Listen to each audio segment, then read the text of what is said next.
Welcome back to the channel. I'm Ava, and today, we're venturing to the planet's most isolated communities, places where survival is a daily test and resilience is a way of life. Forget typical travel. This is about the raw human spirit facing nature's extremes. From volcanic islands to frozen Siberian towns and high-altitude settlements, we'll see how people not only endure, but thrive. We'll uncover the ingenious ways these communities adapt and what their stories reveal about human adaptability.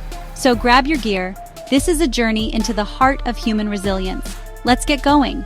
This adventure will change how you see our world and the people who call its wildest edges home.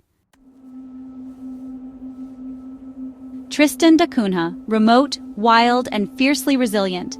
This volcanic island in the South Atlantic is home to just a few hundred people, descendants of 19th century settlers. There are no airports here, just a week-long boat trip from Cape Town, and supplies arrive only a few times a year. Islanders depend on each other, working together to unload ships, farm potatoes, and fish for crayfish, their main export. Isolation breeds trust. Doors are left unlocked, and crime is nearly unknown. After a volcanic eruption in 1961, most returned, choosing their wild home over modern comforts. Here, survival is a shared legacy, and every day is a victory over isolation. On the world's loneliest outpost, the people are its heart. Next, we plunge into Oymyakon, Siberia, the coldest inhabited place on Earth where winter temperatures drop below -70 degrees Celsius. Here, survival means adapting every aspect of life. Cars run non-stop to avoid freezing, and even digging a grave can take days. The indigenous Yakuts and Evenks have mastered a diet of reindeer, horse meat, and frozen fish to fuel their bodies against the cold. Homes are built on stilts to prevent melting permafrost from collapsing foundations, and all infrastructure is a battle against the elements. Despite the harshness, Oymyakon's people are warm-hearted, with traditions rooted in the land and seasons. Children learn early to respect the cold, dress in layers of fur, and recognize frostbite. School only closes if it's colder than -55 degrees Celsius.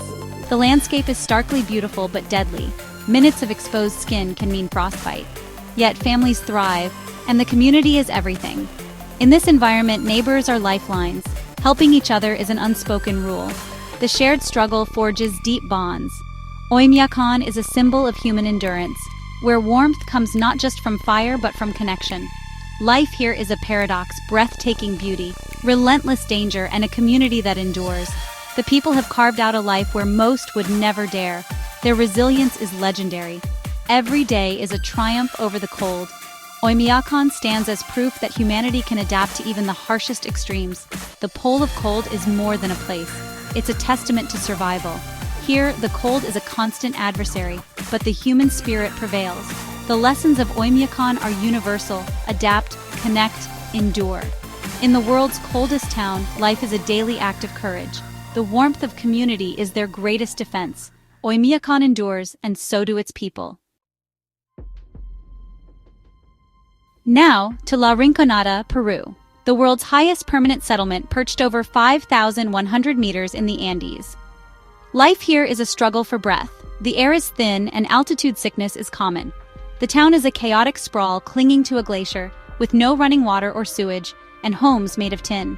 People come for gold, risking everything in the mines under the brutal Cacareo system, a month of unpaid labor for a single chance to strike it rich. Most leave empty-handed, but hope keeps them going. Mercury from mining poisons the land and water, and the glacier above is melting, stained by waste. Lawlessness and violence are common, but so is determination. Women sift through mine tailings, searching for flecks of gold. Families endure these conditions for the hope of a better future. La Rinconada is a crucible of ambition and desperation, where survival is a daily battle. The people are tough, their bodies and spirits shaped by the altitude and hardship. This is a place where dreams and reality collide. The cost of gold is measured in human endurance. La Rinconada is a stark reminder of the price some pay for hope. Here, life is lived on the edge of the world and of survival. The spirit of La Rinconada is unbreakable. Deep in the Grand Canyon lies Supai, Arizona, the most remote community in the continental U.S. and home to the Havasupai tribe. No roads reach here. Access is by foot, mule, or helicopter. The Havasupai have lived in this canyon for centuries. their lives intertwined with the turquoise waters of Havasu Creek and its stunning waterfalls. Tourism sustains the tribe, but every supply, from food to mail, arrives by mule or chopper, making daily life a logistical challenge. The village has limited resources, so residents are masters of improvisation and repair. Community is strong. Everyone is connected by shared experience and stewardship of the land. The tribe balances welcoming visitors with preserving their culture and environment. Their traditions are written in the canyon walls and the rhythms of nature. Living here means profound peace and profound isolation. Supai is a testament to resilience, where beauty and hardship coexist. The Havasupai are guardians of a sacred oasis. Their story is one of survival, adaptation, and deep connection to place. Supai's isolation preserves its unique way of life. The canyon shapes every aspect of existence. Here, the pulse of the land and the people beat as one. In the South Pacific, Pitcairn Island is home to fewer than 50 people, descendants of the HMS Bounty mutineers and their Tahitian companions. Isolation is by design. The nearest land is over 2,000 kilometers away, and access is only by sea. Islanders grow their own food, fish, and rely on a supply ship from New Zealand. If a shipment is missed, they adapt. Self-sufficiency is essential. The legacy of the Bounty is everywhere, from surnames to the ship's anchor in the town square. Income comes from honey, crafts, and collectible stamps. With a shrinking population, everyone wears many hats: electrician, tour guide, council member. The internet connects them to the world, but life remains intimate and interdependent. Pitcairn is a living museum shaped by mutiny, survival, and 2 centuries of isolation. The islanders' identity is rooted in their unique history. Community participation is vital. Every person matters. The challenges are immense, but so is the sense of belonging. Pitcairn is a testament to the enduring human desire for freedom. Here, history and daily life are inseparable. The spirit of the Bounty lives on in every resident. Far north in Svalbard, Longyearbyen is the world's northernmost town, closer to the North Pole than Oslo. For 4 months, the sun never rises. For another 4, it never sets. Residents adapt to the psychological extremes of polar night and midnight sun. Polar bears outnumber people, and carrying a rifle outside town is mandatory. Unique laws abound. It's illegal to die here, as permafrost preserves bodies, and cats are banned to protect birds. The community is international, drawn by adventure and research. Once a mining town, Longyearbyen is now a hub for Arctic science and tourism. The Svalbard Global Seed Vault, a backup for the world's crops, is buried nearby. Daily life mixes the ordinary and extraordinary. Shopping with a rifle, snowmobiles left running. Trust and resilience define the community. The landscape is both breathtaking and unforgiving. Living here is a choice, a pursuit of beauty, challenge, and camaraderie. Longyearbyen is a frontier where the wild Arctic shapes every day. It's a place that redefines what it means to live on the edge. Our final stop is Motuo, Tibet, a land once accessible only by a perilous trek, now linked by a single road. Known as the Hidden Lotus, Motuo is sacred in Tibetan Buddhism and famed for its untouched rainforests and biodiversity.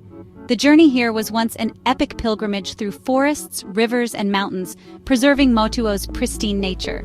The Moinpa and Loba people blend Buddhism and animism, seeing the land as a living spiritual entity. The arrival of the road brought change, modern goods and healthcare, but also new challenges. Balancing tradition and development is an ongoing struggle.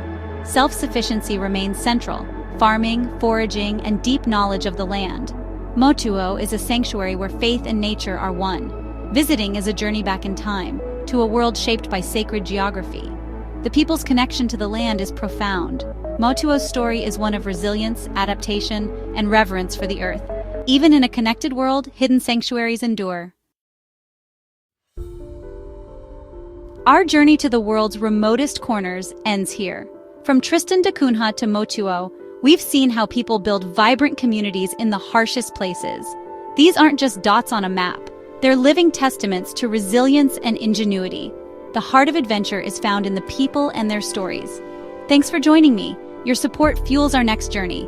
Stay curious, stay adventurous, and never lose your wonder for this incredible world. Until next time, take care.